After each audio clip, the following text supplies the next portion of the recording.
So in this video, I'll show you the easiest and legal method to download and install WhatsApp on your laptop or computer.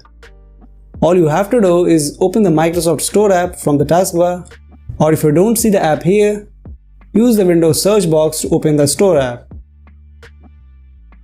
Once open, click on the search box and here type WhatsApp.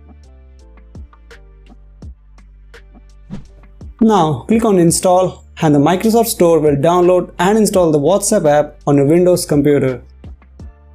Once it downloads, click on the Windows search box, type WhatsApp, right click and click on Pin to Taskbar, and the WhatsApp icon will be shown in the taskbar. Now to connect to WhatsApp account, open the WhatsApp app on your mobile phone. Tap on the three dots, tap on the Link Devices option, then link a device and simply scan the QR code that's showing on your computer. Now if you found this video helpful, do like it and subscribe.